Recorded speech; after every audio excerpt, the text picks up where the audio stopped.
that place you like. We don't need to go outside. Something about you feels so right. Awesome. Welcome, welcome. I think we need one more pin. There we go. Mars. Oh. Oh, what happened? All right, all right. So we are bringing this day home. It's been an amazing day of inspiration and tears and heartfelt messages and stories. There's a lot of vulnerability happening. There's a lot of magic happening. So I am your host for this last panel. I'm Ariba Jahan, pronouns she, her, hers. I'm Vice President of Product Experience and Innovation at the Ad Council, adjunct faculty at the New School, and I'm a member of the AIA board. The most exciting hat I get to wear today is to facilitate this amazing conversation about visibility and getting seen. So as we really get into this conversation, I want to call back on some of the nuggets that we've heard throughout the day that really sets us up for this conversation. And I'm going to call it back so that we can all channel this in and channel all of that in for us. So we started the day with Eric telling us that there's nothing more powerful than someone who is unafraid to be their authentic self, to learning that we deserve to be paid our worth and that we can say no when things do not feel right, to owning the magic that can happen when we embrace our uniqueness and tell authentic stories with all the cultural richness and intersectionality that exists within the umbrella of AAPI. And then our last panel, where we learned that in order to really own our awesomeness, we also need to understand the systemic elements that contribute to our imposter syndrome that is not within our control, and how we might reframe it. And so as Denny said, own your space. And then Chris said, what if we are our ancestors' wildest dream? So this is what we're gonna do. We're gonna own space, we're gonna peacock, be our ancestors' wildest dream, fake believe, and be unafraid to be who we are so we can get visible and be seen. Okay, we're gonna channel all those in right now. So here's the thing with visibility. We often see people getting featured, becoming a thought leader, or get awards and garner a lot of their following. And we are often left wondering, so like, how did you do that? How did that happen? And we all know that none of that is an overnight success, right? An overnight win. So this panel is really about demystifying that.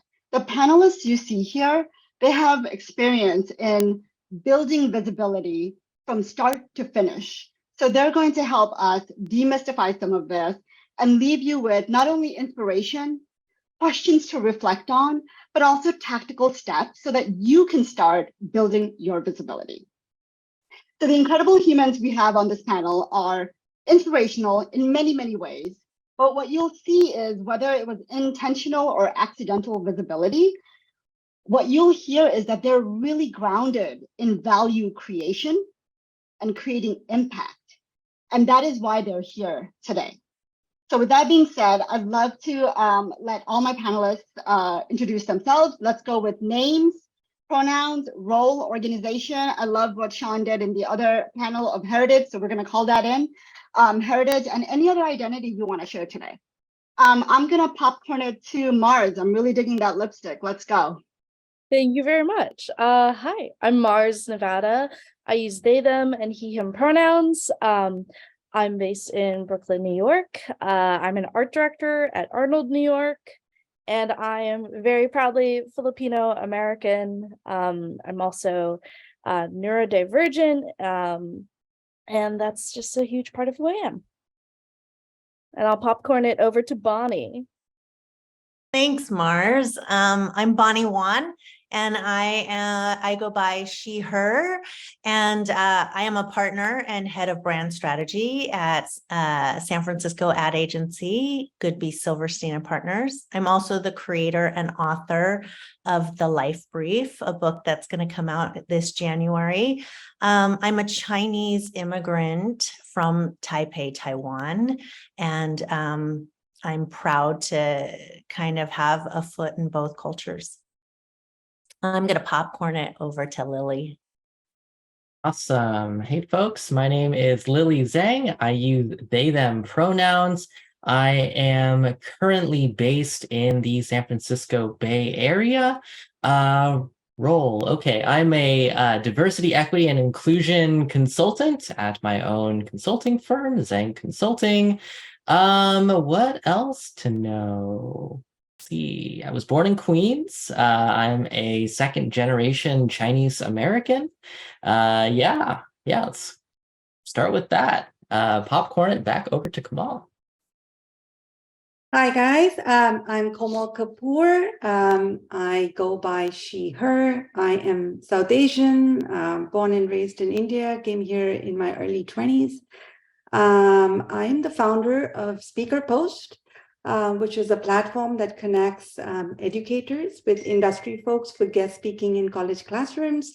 I also have a digital magazine called 1000 Spotlights, and I'm a blogger by night, where I write about living in Los Angeles. Back to you, Ariba. All right. So I didn't get to plug in my ethnicity. I'm an immigrant from Bangladesh, born, spent my childhood there, and I immigrated here when I was 7.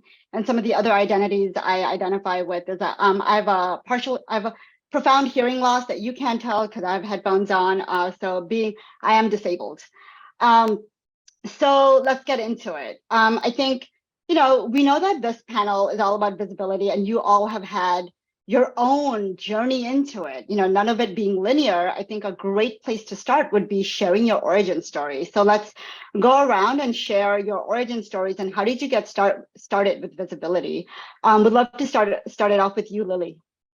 You didn't know I was going to go with you first. Oh, no. I saw you looking, you're like, oh. I was like, yeah, I'm thinking, I'm gathering my thoughts, and here we are, stream of consciousness. So the thoughts I was in the middle of gathering were mostly around, nope, still gathering them. So started my journey. I identify as a trans person. Right now, I forgot to share my pronouns, actually. I use they, them pronouns. Right now, I identify as a non-binary trans person, but gender is fluid. And about 4 or so years ago, I was using she, her pronouns, identifying as a trans woman, as I did when I first came out as a trans woman in high school. I was the first trans person in my high school. And, for that reason, was the first trans person that most of the people in my life had ever met, or heard of, or interacted with, or any of that. And so visibility for me at the very beginning was almost something that I didn't choose for myself. It was something that essentially had to happen because, I would walk into a room and people would say like, that doesn't look like a cisgender person. And I'd be like, hello, nice to meet you too. Like, hi. So, I spent quite a bit of time as a high school student and then as a college student grappling with visibility that I didn't choose for myself. And at the end of the day, it was something that I tried to lean into and said, well, if I can't hide the fact that I'm trans, if I can't, make it something that people don't see, then I might as well just lean into it. Right. Early on in college, I tried to hide all mention of the fact that I was trans, and it didn't take very long for people to just like look me up and be like, oh, hello, let's out you to everyone you're trans. And for me, that was a sign that, I should try to embrace it and spend more time figuring out how to use my identity as something in the world to do good. But yeah, I started off being very visible is what I wanted to say. And that felt okay for a few years. But I realized quite a while ago at this point that I would go into a room and say, hey, these are the ideas that I have. This is the kind of work that I want to do. This is the world that I want to create. This is the impact I want to have. And people would come away from the conversation going like, wow, isn't it so cool that Lily's a trans person? Like, wow, like, Lily's trans. That's so great. Isn't it so cool to have a trans person there? Lily's trans. Mm-hmm. And I started resenting in some way this visibility that I had sort of fallen into, right? This idea that I would always be seen as the identity, the boxes that I checked, mm-hmm. rather than the ideas that I had.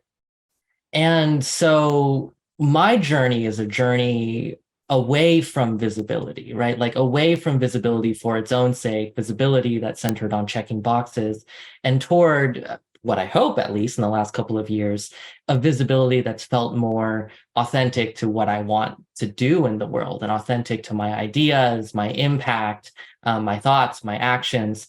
And so what I'll be talking about later in today's conversation is, how we can move past just a simplistic idea of visibility for its own sake based on our identities, but also, a more sustainable, holistic visibility centered on the value we can create for the world, which has been my way to sort of reclaim visibility and make peace with a journey that wasn't necessarily one that I wanted from the very beginning. So that's my quick little mini story to open this up.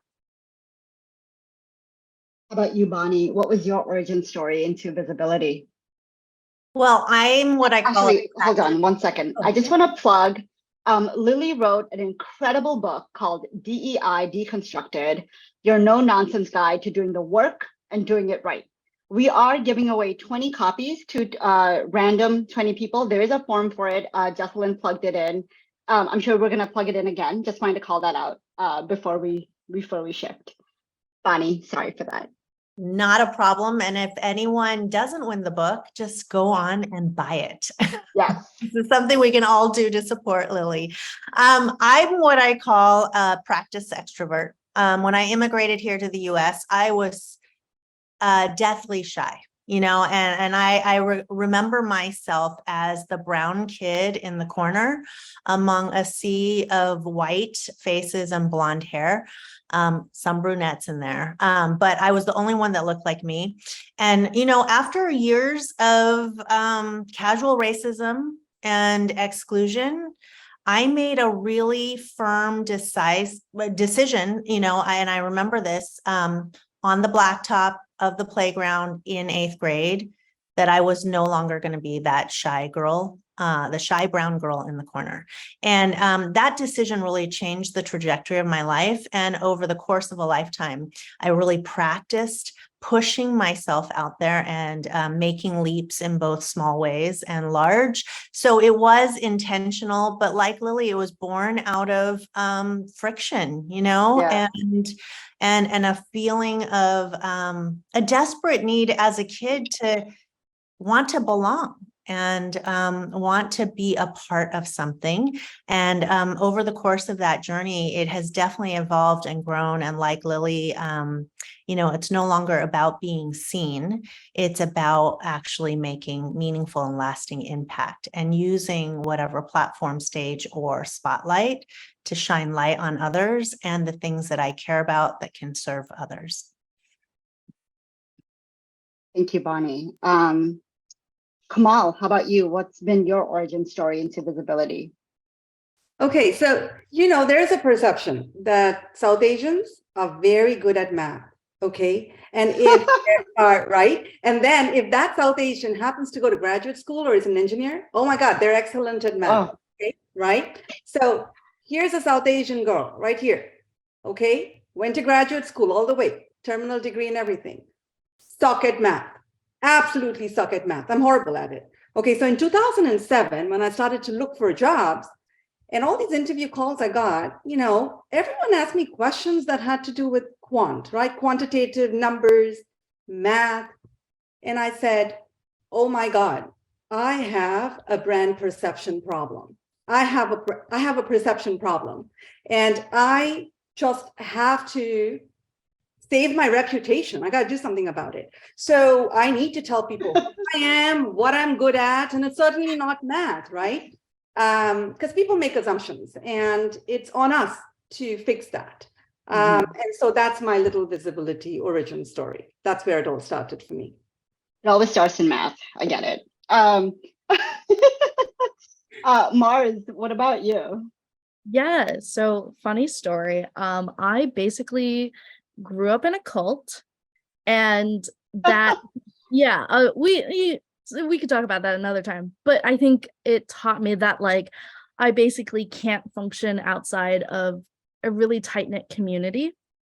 And then when I grew up, like I came out as queer, came out as like non-binary, I lost faith, and my cult was like, okay, you cannot belong, you don't belong anymore. And I started college in Omaha, Nebraska, which is famously not super diverse nor welcoming towards queer folks.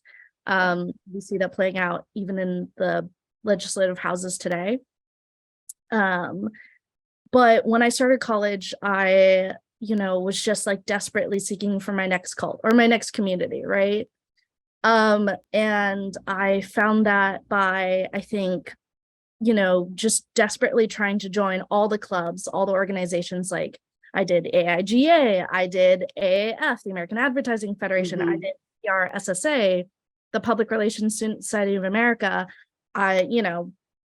Democrats, like I did all the things because I just so desperately needed to be part of community. And for me, it just came out of a need to be seen and to be held in community.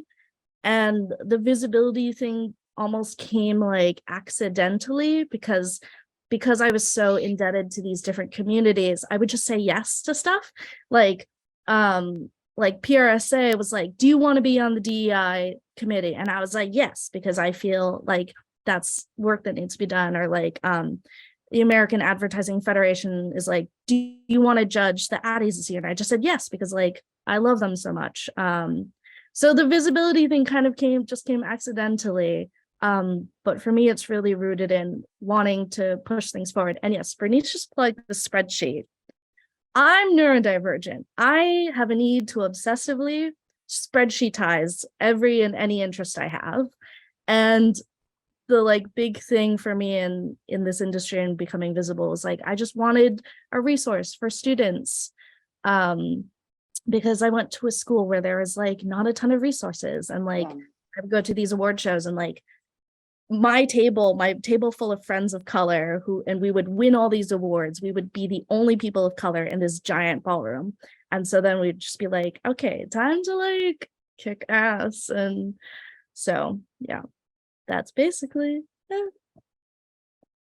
So what you see is that no one has the same story here, right? Everyone has their own unique story, some of it mixed with accidental bump into what visibility looks like, some people strategically and intentionally, but it also changes over time, right? So Bonnie, I would love to hear, like, how do you personally define visibility and whether it's shifted over the years?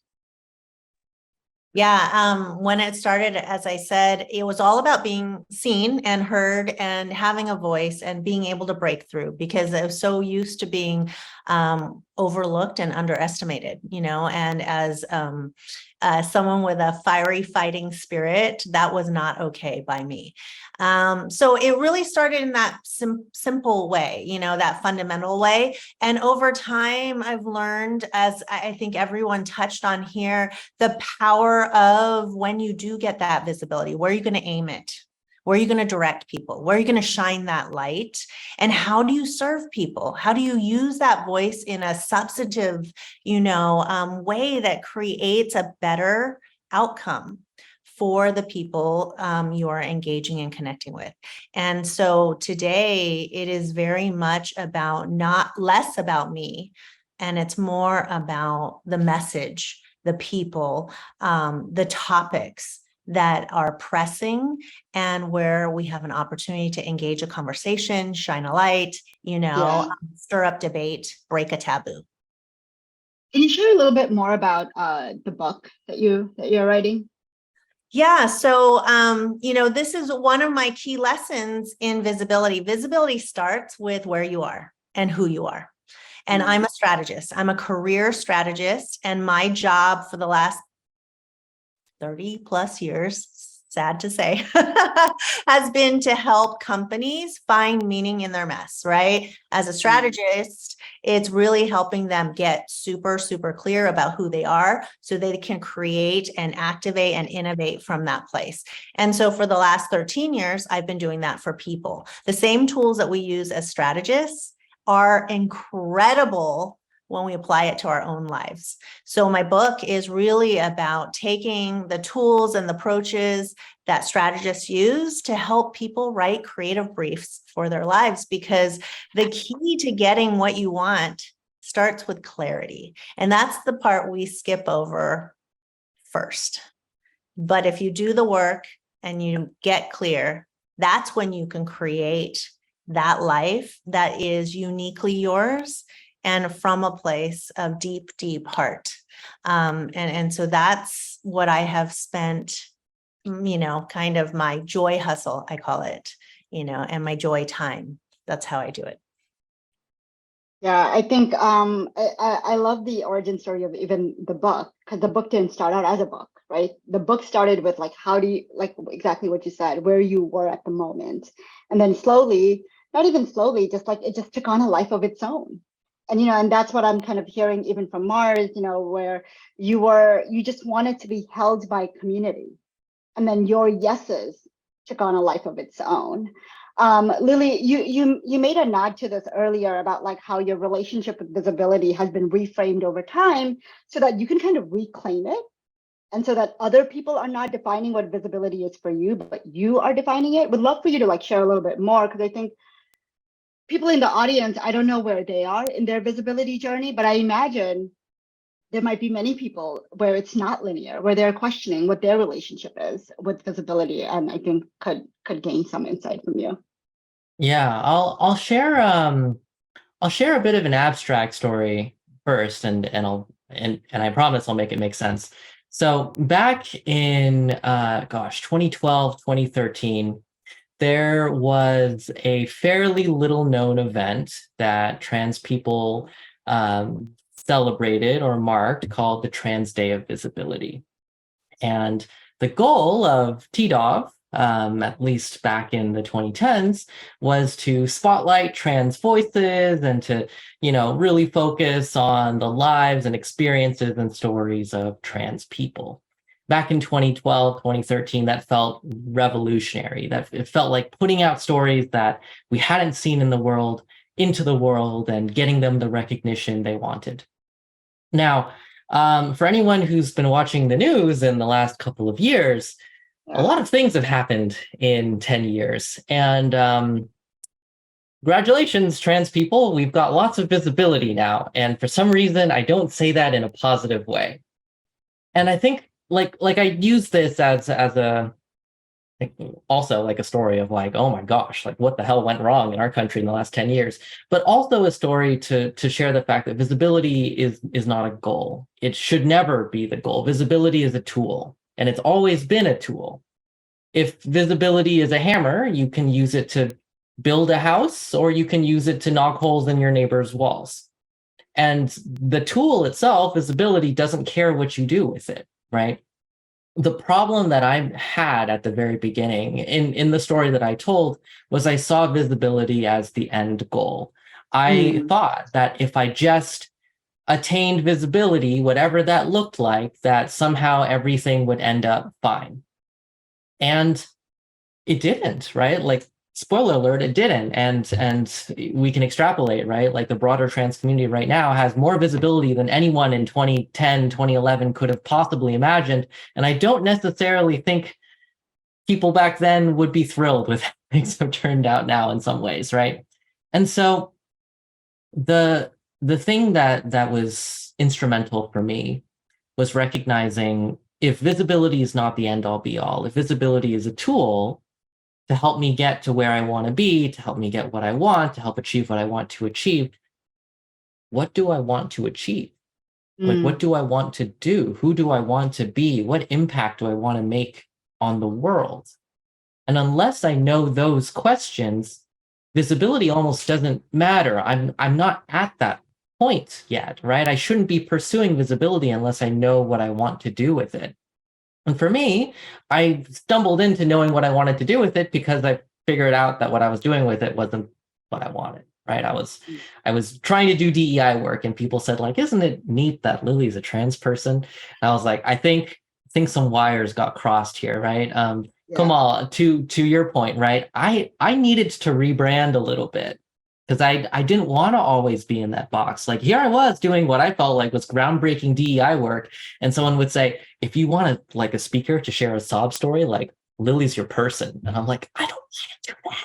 I don't want to do that. Stop pitching me as the person who does that. So I rebranded, right? Because for me, the visibility has always been about making the world better. And it's always been about ending inequity and ending racism, ending sexism, creating a world where people like me, sure, but also lots of other marginalized folks with identities that I don't share are able to survive and thrive and attain well-being and success and all of those things. And so once I knew that that was what I wanted and that was where I wanted to be, like you can look on the internet, I dropped off for like a bit. Like there's a whole period of time where I just wasn't posting, I wasn't talking about myself, I wasn't doing anything because I was trying to work out like this new relationship that I wanted with social media and with me and the world.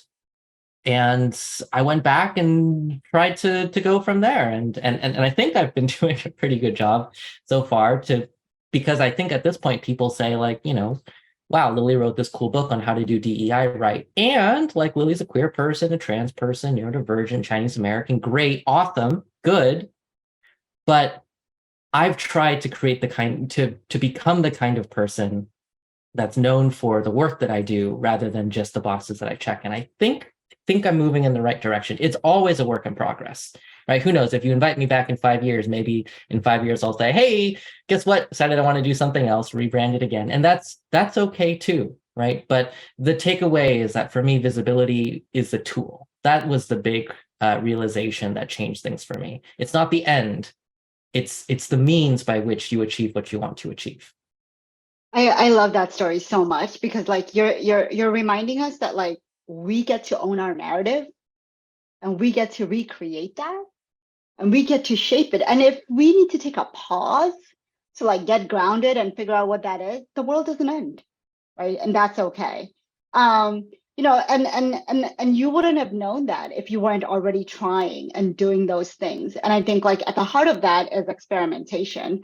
I know during our last call when we were all sharing, experimentation was a huge theme across like everybody.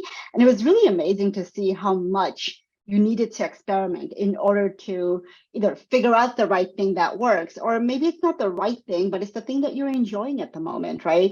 And so I think, Komal, I feel like you're an epic experimenter. I'd love for you to share, like, what does that look like for you? Like, what are some tactics you've tried? What did you learn so that like, the audience can take away some of those tactics as well? Yeah. So I guess I'll start by saying that I've had to work really hard to be visible, right? I came to this country as an international student. And so literally everything that I've done in my career has been intentional. So many years ago, remember a time when there was not much social media? That's the time when I launched my first company. And this company was called Cook Auntie, and I wanted publicity for this company. But I had no money. So I said, okay, how do I go about this? So I reached out to a couple of journalists. I pitched my idea, and they liked it. And it was covered in a local newspaper. And then a TV station saw that and then picked it up. And so I got instant publicity, right? So this was literally my first experiment with visibility. But, fast forward like maybe 15 years, right? I've changed my careers. I'm not in corporate anymore. I'm teaching now. And I've been asked to teach a public relations course. And now, I was confident. I had a degree in PR. I could do it, right? But now the world has changed. So social media is, you can't talk about public relations without talking about social media. And I said, oh, I have a Facebook account. I know how that works, right? That's all I knew, honestly. And I had a student who comes to me one day and we were working on a PR campaign, and she says, well, for the campaign, should I do an Instagram reel or should I do an Instagram story? And I'm like, oh shit, what's a reel? Oh shit, what's a story? And that was really my like wake up call. Like, oh, okay, you know what? I gotta catch up. I need to know all the social media stuff. I need to be better than the students so that I can teach them. Okay, so so that was sort of like, I would say, like my, my first experience with the whole business of influencer marketing. What is that? How do I go about it? I looked at it from an academic perspective when I first started, but that's really how I got started. Now, in the last 5 to 6 years, I've sort of played around with a lot of different social media, not TikTok. I don't know anything about TikTok. But, the question that I asked myself was, who is my audience and what platform are they on? Mhm. Okay, so that was where I started. So I was comfortable with Facebook. I started with Facebook. That was my first experiment. And then I realized very quickly, this is for grandparents. This is not my audience. I can't be here. So I said, okay, this is fine for a specific kind of audience, but not what I want to do with my lifestyle blog, for example. So I said, okay, let me experiment with Instagram. Now, of course, I'm in my 40s, right? So I don't do like, tight skirt, like pretty looking, makeup and cool camera. And I don't know how to do any of that stuff. Okay. So, I don't either. so my thing was, okay, well, I have to experiment, but I have to find things that my audience will enjoy and engage with, what kind of content I can create that can be exciting. At the same time, I don't want to make a complete fool of myself on camera. Okay, so I got to find the right balance to come up with something interesting for my audience to engage in. So that, Instagram was definitely one thing. I love writing, and so, opinion pieces and things like that, experiential work. So I could do that. I started first writing for myself, and then I realized, well, nobody's reading this stuff. So now I got to write for my audience. So I had to change the way that was written as well. That was another thing that was it was a learning for me. So that was all for my lifestyle blog. For my professional stuff, there were a few things I tried. So I love interviewing, people, and I tried to do that with YouTube. So the way I did that was I just did a Zoom call with the person I was interviewing, and then I recorded that Zoom call, and then I downloaded that on iMovies, and I edited stuff, and then I uploaded that on YouTube, right? And that worked really well. By the way, I'm also digging their shorts feature. That's been a good thing that I've been playing around with, and just the way you would work, create reels on Instagram, or TikTok. You could just use the same reels and throw it on shorts, right? So that I played around a little bit with that, and that worked well. And of course, LinkedIn. Like LinkedIn newsletters, who would have thought, that it was that successful? The first time I tried a newsletter, first edition, I got 100 subscribers without doing anything. And, you might say, oh, 100's not a big deal, but honestly, it was a big deal for me because I'd never gotten 100 before. So I was like, wow, this is good. This is working. I like it. So, and of course, if it's anything professional, of course, LinkedIn is the way to go. I feel like you could get the most relevant audience if you want to remotely talk about anything business or corporate. So definitely that would be something that, I would suggest for you to try, because I know it worked for me. And then, there's this one thing everybody's been talking about, and I did try it. It's called the 1 minute podcast. So you just talk for a minute, and, you do that every day. And, I tried it, I got like 5,000 views for my first one that I did. But you have to make sure that it's sustainable, right? Like, so Right. just didn't have enough time to do more. And I had to put it on the back burner. I got to think about the strategy because I don't want to go everywhere. I want to be focused in certain areas. But, it's all trial and error. And that's kind of how you just, get better at producing good content. And, those are some of my thoughts and, things that work for me. Yeah, I think the thing that like really hits for me is like you can know these platforms, you can Google best practices, you can work at these companies and still not be comfortable to do the things, right? So, and I think what Kamal is really highlighting here is you can know all the things about the like what works on the algorithms, and the next thing you know, the algorithm changes. But Kamal just did it. She tried it, and she tried so many different modalities to find out what works based on like where the audience that she's trying to connect with is and what types of content would work for them. So I love that. Mars, I feel like you've done some experiments that we heard about. Could you share some? Yeah, I mean, I'm a lifelong experimenter. I see what's cool and I'm just like, I could probably learn how to do that. Like made Instagram stickers for my university's like official Instagram account and like I was like, I can learn how to do that in a weekend or but I think a big thing for me is just like I'm a recent college graduate and I grew up in the age of YouTube. It's just like you just watch tutorials on everything. And I think it's so interesting, Kamal, when you say like try not to like look silly. I think for me and my generation, it's about leaning into silliness. It's about leaning into cringe and like being willing to like embarrass yourself because I don't think you can like try cool stuff without exposing yourself to like looking ridiculous. My big experiment lately has been like TikTok. And that one kind of just started because I was like, oh, like I like to like do these doodles and I'll like post some time lapses of my illustrations to like music. And then it turned into like, oh, like I really enjoy like I've been taking songwriting classes. Let me like post some clips of like songs that I've been writing. And then like I was like, oh, I know how to edit video. I do it for work. So I made Pedro Pascal TikToks that make it like viral. So that's a little embarrassing, but that's fine.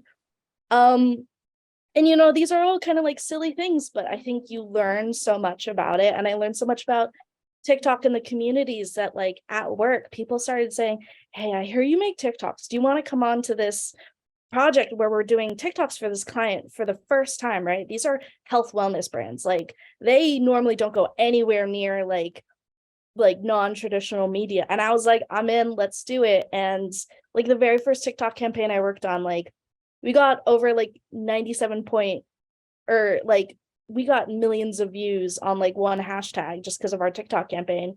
Because I like had learned because of being on TikTok that like that's where parents are learning about parenting and sharing tips with each other. And so this was a campaign targeting parents. And I was like, what a perfect place to be.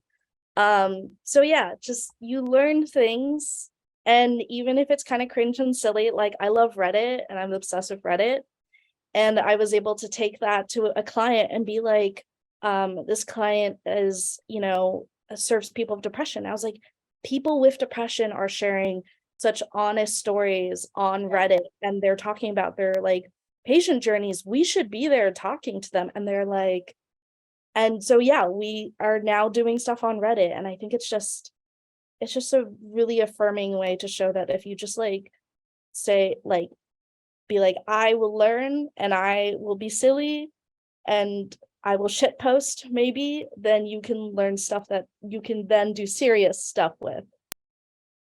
I mean, being silly is so hard, right? Like it's like you're giving yourself the permission to be vulnerable and to be you. And in a way where it's like, okay, I'm just gonna like not pay attention to anybody else and like try to do the thing.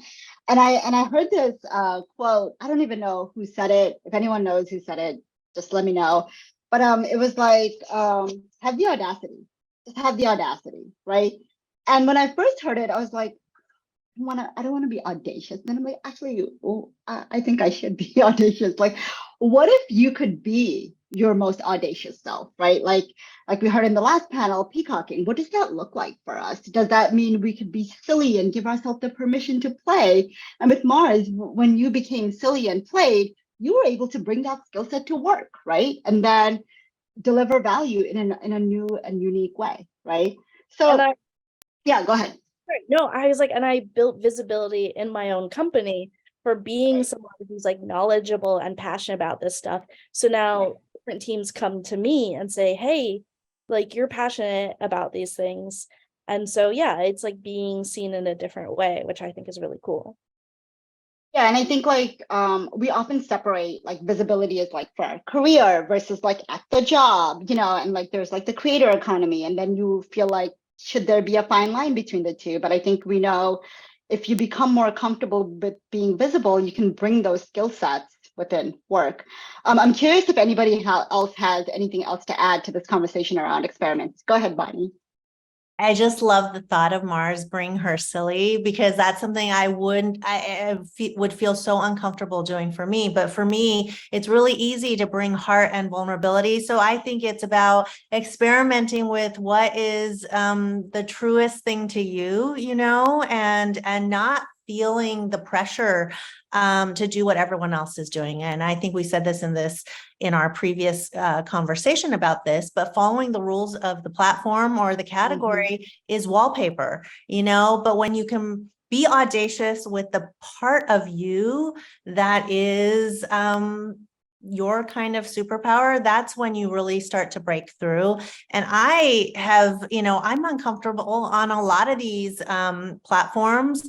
So I've had to just focus on the ones that feel true to me. So find the platform that feels true to you and do it in the way that feels good, because you're going to create much better stuff. You're going to connect, you're going to build community when you find joy in it, when you are having fun doing it. And that energy really is what's infectious, and I really encourage people to do it in small doses and in the places where they see an opportunity to have some fun.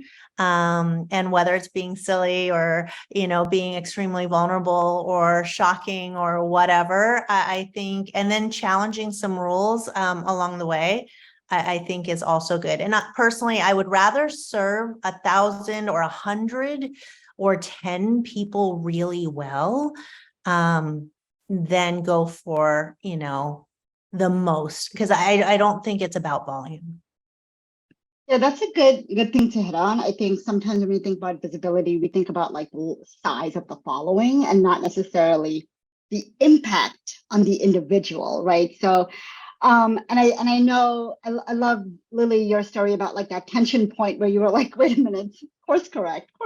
This is not going in the direction I I'm want. going to share a sort of Go ahead. complicated take, because I was listening to you, Mars, and just like, I agree, and also I don't agree, because Share. in my own experience, I think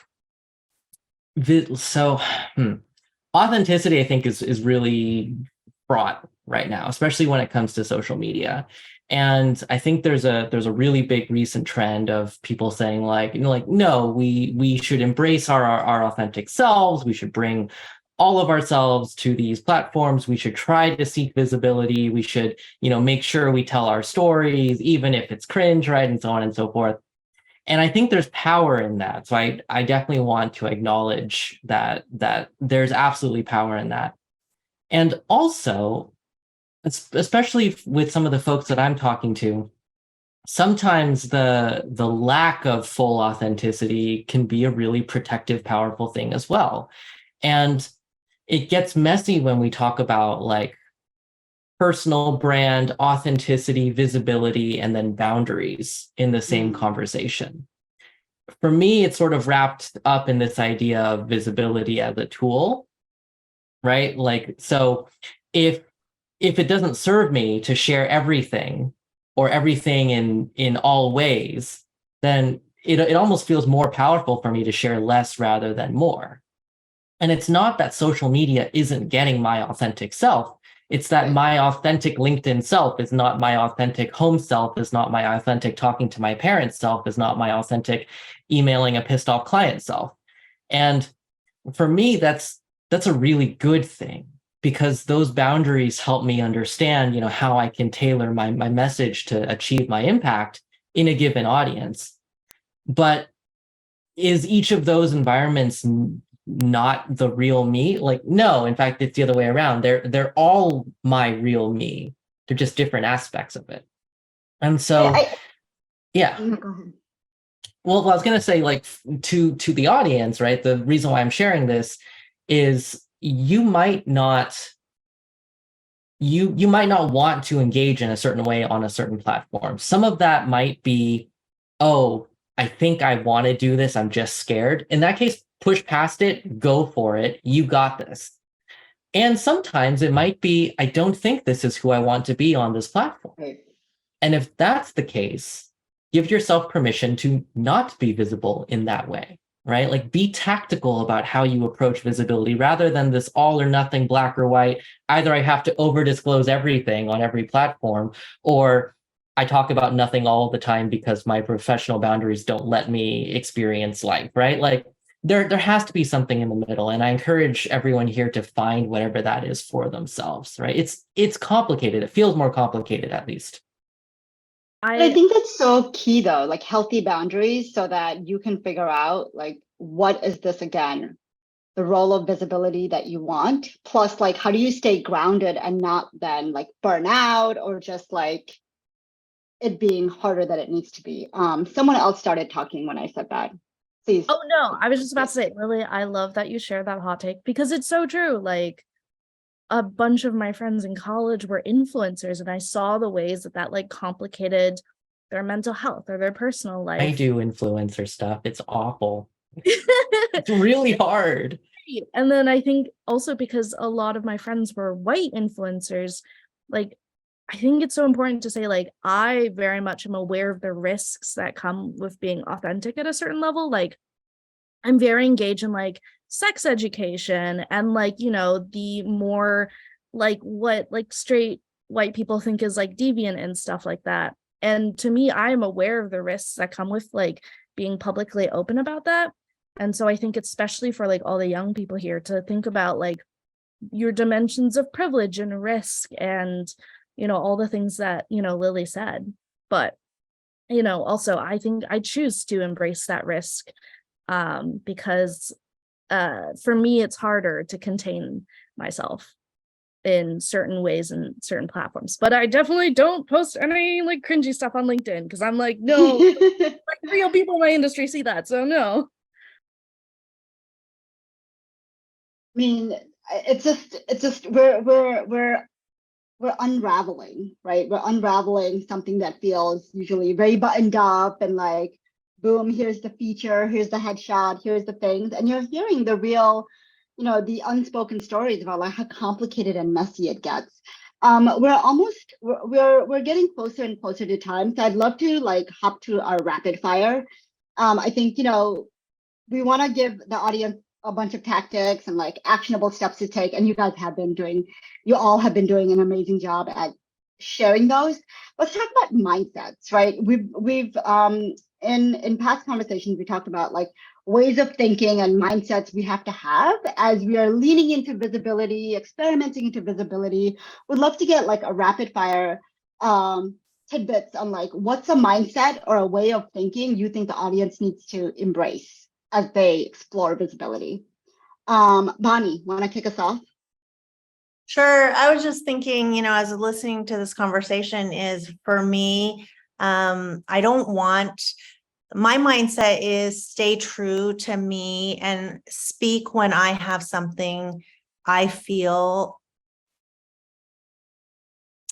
or I have something to share that can help others. You know, I don't put pressure on myself to just be out there. And I don't have the pressure because I don't make my living off of it. I'm not an influencer.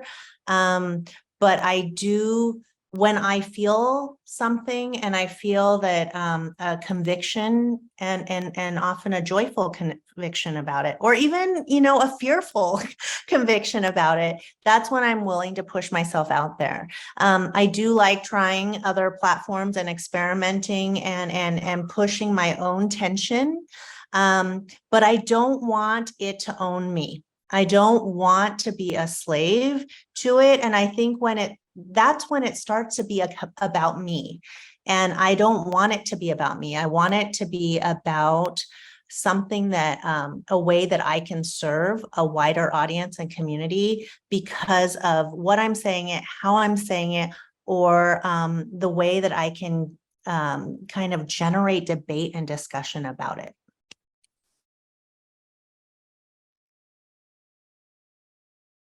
Anyone want to go next on mindsets to embrace? I can go next. So, you know, I feel like you really need to build your online identity. And when I talk to my students who are trying to build stuff on LinkedIn, right, this is what I say, you know, get the skills, learn the skills, be an expert at something, right, in that field, and be worthy of recognition in that field. You know, and in terms of mindset, it's trust and credibility. You want to build that trust, you want to build that credibility. You know, if you want people to pay attention to you, and we've heard that several times today, if you want people to pay attention to you, be real, be authentic, you know, be interesting, like create great content and all of that, but and stand out, you know, in terms of what you do, but be yourself, right? Because you want to make sure that, you know, you're sustainable and you can do this more times, not just once. And then what I've seen in my work really is, you know, visibility just for the sake of visibility, that doesn't work. You know, you want to find a way to celebrate others. You know, so try to be visible by empowering others.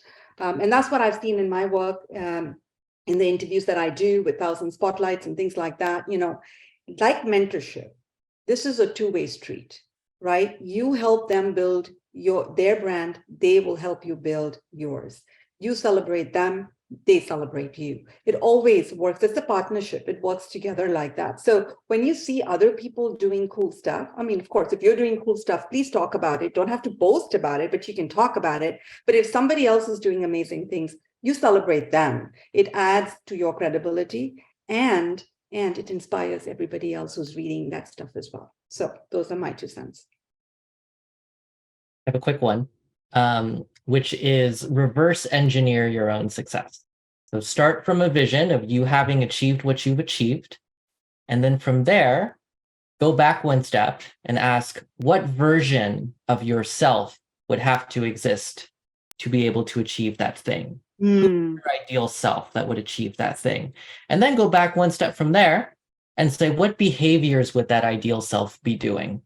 And then just do that, right? So it doesn't matter if you're not that ideal self. It doesn't matter if you haven't achieved stuff yet. Like by going back through those steps, you can say, you know what? I think the version of myself that can, I don't know, win an award, or that can have this kind of impact, or who can coach 100 people, or who can whatever, achieve what it is you're trying to achieve, would probably be doing this, this, and this. Those are the things that would allow that version of myself to achieve those things.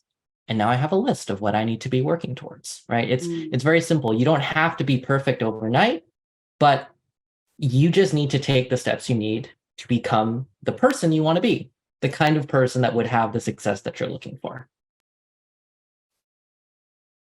Really quickly, be on ad Twitter, make ad Twitter friends, have each other's send each other jobs and like retweet each other. That's a huge one for me. Go to therapy. Oh my God, especially as Asian folks, like it's lots of trauma to unpack. Seek mentorship. I have amazing mentors, both at work and outside of work, like Elliot Lum, Bernice. All these people are so incredible, and you just learn so much, and they, you know, just have you feel held. Something I learned from being in a cult, the reason cult leaders are so incredible at making cults is because they have the ability to see other people and pull out what makes them so special and like making them feel special. And I think we should all be making each other feel special, and constantly try new things. And speaking of trying new things, Ariba has a podcast that's coming out. I just got that in the chat, so you should listen to that. And yeah, listen to other people, because I think the most interesting types of like visibility is when we have like these discussions and are able to hear each other and uplift each other in dialogue. So I mean, community, right? Like this is a little behind the scenes. Earlier this morning, Mars texted me, and Mars was like, hey. I was like, hey. I was like, how are you feeling? And she's like, I'm kind of nervous. I'm like, you know what? Me too. You want to chat? And we hopped on FaceTime really quick. I hadn't showered. I don't even know if I had brushed my teeth. I'm sorry, Mars. And there we were in community, being vulnerable and supporting each other. So I think the reality is, like, while you see us with our backgrounds and like all like we've got our questions, you know, I'm thank you, Mahia, for commenting on my multitasking. But behind all of that, we're all just like human beings who's like, what am I doing? Am I doing this right? Am I saying the thing I want to be saying? And so, and know that that is what's happening behind the scenes. So if you're experimenting and you're trying new things and you're feeling those feels, you're doing it. You're doing the thing. You're feeling the feel, and we feel it with you. You know. So there's one question from the audience, and it's about platforms anyway. So maybe the last rapid fire was going to be about like platform tactics that you could lend people, knowing the algorithm again might change. What are some platform or strategy, like quick strategies that's really worked for you that other people could just jot down, whether they want to do that or not? I can't remember who we started with last time, so I'm gonna pick Kamal. Okay. Oh, Kamal, we started with you. I don't know, but I can go. No, I think it started with me. So go, Kamal. Okay, Come all on. right. So, I'll tell you my little story is like, I'm one person and I do many different things, right? And each of these worlds that I play in, they only know very specific things about me, similar to what Lily was talking about. So for me, to put myself out there, I've literally had to silo my visibility, right? So that things don't get muddled up. Like, what is the right platform for the message that I'm trying to convey? So that I definitely work on that quite a bit. So in terms of this platform question, I would say be very focused, be audience centered. Don't be afraid to try new things, but definitely know who your audience is and know what platforms they use and what they engage in, and then stick to that. That's the way I would kind of go about it. Popcorn it to Bonnie. Okay, I think my key things are say yes to stuff that gives you goosebumps and don't feel pressured to do all the rest, surprise sticks. So play with breaking a rule, challenging a convention, tackling a taboo. Visibility is a practice. So do it in small ways every day instead of big bursts that, give you major anxiety, and find the medium and the message that works for you. And I really love what Lily says, because it's what I'm all about. Get clear about why you're doing it, why you're putting yourself out there, because it is a tool. And when you aim it at something that you feel conviction about and passionate about, then that's where it's going to break through and you're going to break out.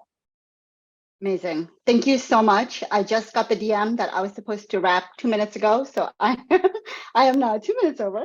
Thank you so much to this incredible panel.